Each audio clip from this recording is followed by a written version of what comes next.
Well, this is the 2022 Audi RS5. We've got a lot to cover in this video, including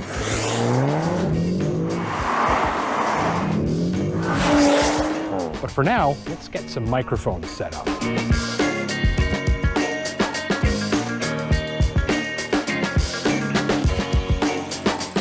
After all, the lead vocalist in this performance is a 2.9-liter twin-turbo V6 that's built for speed and exhales through adaptive mufflers that can do quiet or loud on command. So I want to make sure I'm using the good equipment to capture the soundtrack, hence the microphones on the watermelon launcher tailpipes and under the hood.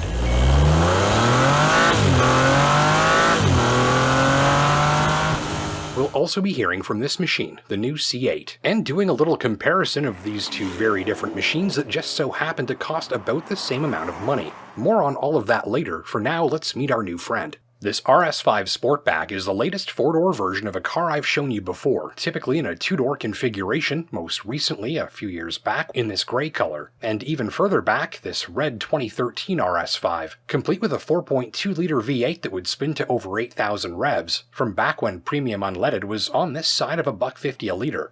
The new RS5's V6 does less revs but makes similar horsepower, much more torque, and drinks less gas to do it. With the Sportback, shoppers get a big trunk and four-door functionality, all wrapped up in those irresistible coupe-like lines.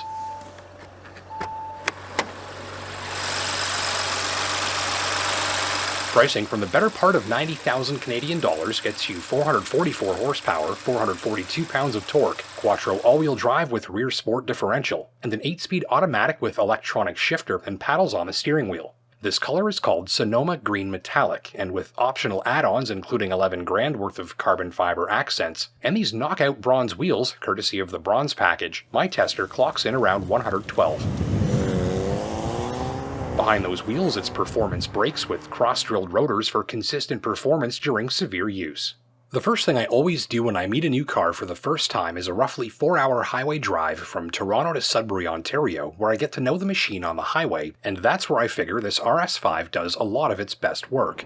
Expansion joints, failed pavement repairs, potholes, and patches usually spell ride quality disaster in cars as high-performing as this one. But thanks to trick shock absorbers that read and respond to the road, the RS5 rolls along with much less drama than I expect, given its capabilities. Whether on the lumpy 401 or the crumbling secondary highways in areas further north, you can feel the technology working in real time beneath you. From the driver's seat, expect a sporty glide. At first, you brace for impact ahead of a bump, but quickly realize the computer-controlled damper valving works to generate a sort of ride-quality force field between the wheels and the body of the car. The result is a near-total reduction in the gut-punch, jarring sensations and unsettled ride characteristic of sporty cars on bumpy highways. That's a typically stressful situation made much more comfortable by the effective use of tech. Just watch your head if you're sitting in back, headroom is limited, and if you're of average size, you may find the ride back here a little too bouncy. Several rear seat passengers reported getting smartied. That's where the button on top of your ball cap whacks into the ceiling above over certain bumps in the road. So, provided the tallest occupants are sitting up front, I think you'll find the RS5 Sportback can handle bumpy roads and highways remarkably well. And on my test drive, the ride comfort quickly became one of my favorite parts of this car, specifically thanks to strong isolation from the worst of the abuse, and a very stiff and rigid body structure that feels solid and tough, even if the interior had a few more rough road rattles and clicks than I like for the money. In most highway driving situations, and especially on smooth or undulating highway surfaces, the ride is bang on. You'll notice the steering before the ride though, primarily for its ability to adapt itself to the situation. At low speeds it's feather light and can alter its ratio to dramatically reduce the amount of steering wheel input required to go from lock to lock. This makes the car especially light and easy to maneuver in parking situations or during U-turns on busy streets, where the RS5 feels mischievously maneuverable. Steering becomes heavier and more confidence-inspiring on the highway, clamping the car into its line. Drivers can provide specific instructions via the drive mode selector, and in the most thrilling of its modes, the RS5 steering is heavy, stiff, and fast, just like a $5 a lap go-kart. So specialized tech makes this sports car experience enjoyable across a wider than usual range of situations, primarily for its ability to enhance the pleasing performance car attributes, while mitigating the undesirable ones, like heavy steering or a rough, busy ride. And all of that available in coupe or four-door configurations. The valve-controlled mufflers can open in a blink, toggling the soundtrack from tastefully restrained to head-turning howl that soaks the cabin of the car and everything nearby.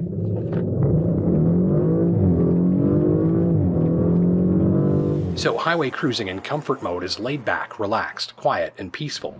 A slight hum from under the hood and that quick and precise steering help keep the driver engaged, but mostly, things feel light at the controls, stable in motion, and confidence-inspiring. Plenty of low rev torque means there's barely a need to downshift, and that makes for a quieter, smoother drive too.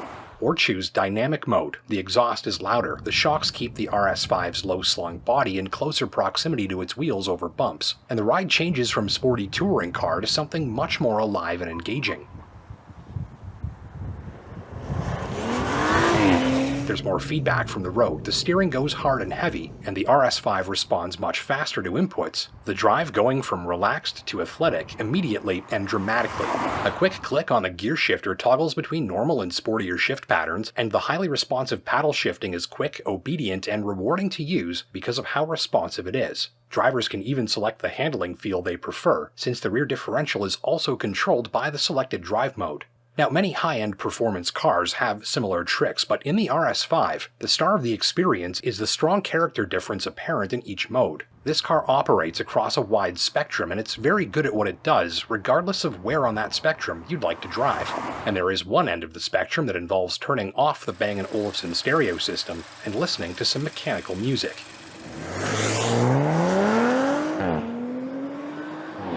Opened up, the engine's smooth hum escalates into a wail, power output grows and swells into a peaky rush, and there's the sensation of the RS5 being positively flung down the road with building speed, the soundtrack soaking the cabin and pausing only for a blip between each lightning speed upshift.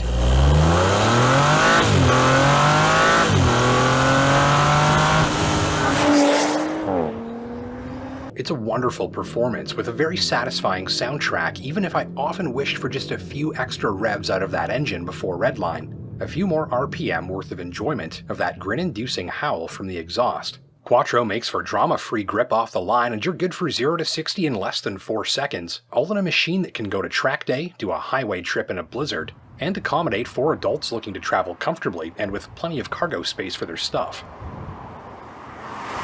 You're not doing a road trip with 4 adults and their bags in a C8 Corvette, which is, by the way, another great way to spend this sort of money on a high-tech thrill ride that's much more comfortable and easy to drive than you think. The C8 is quicker but lacks all-wheel drive, cargo space is decent thanks to 2 trunks, the new Stingray also rides beautifully thanks to its own suspension wizardry, and this car is sopping with handy gadgets and features that make it much easier to drive than it looks. It's a more radical-looking car inside and out, even if it is the RS5 with the more convincingly high-end finishes, materials, interfaces, and overall execution on board. Of course, you can scratch that C8 right off the list if you need a back seat or all-wheel drive, both of which are included with the Audi. I did leave my RS5 tester wishing for a few fewer body panel rattles on board on rough roads, a more spacious interior console with additional cover for my stuff, and a more refined feel to the braking system in action. My tester's seen some hard miles and may be in need of a little TLC to its brakes. I was expecting them to work more smoothly. Plus, given the price tag, I could have done with some radar-guided cruise control. You might not be too concerned about the fuel bill at this price point, but the RS5 does put premium unleaded away pretty rapidly if you're having too much fun with it, which is likely. If you're after something on the electric side, you've got some Audis to consider there too, but we'll cover those in a different video. So ultimately, many strengths, few weaknesses, and an impressively comfortable, flexible, and adaptable high-performance experience that you can enjoy any day of the year, and that's whether you're on a road trip, commuting, track day, or just about anything else. With surprising highway comfort, a highly entertaining powertrain, and maybe especially for its ability to prompt a massive system-wide mood swing at the tap of a button, the RS5 Sportback puts on a hell of a show for its driver. And isn't that what performance cars are all about? Thank you for watching. My name's Justin Pritchard. Don't forget to hit that like and subscribe button down below if you learned something new. And until next time, take care and drive safe.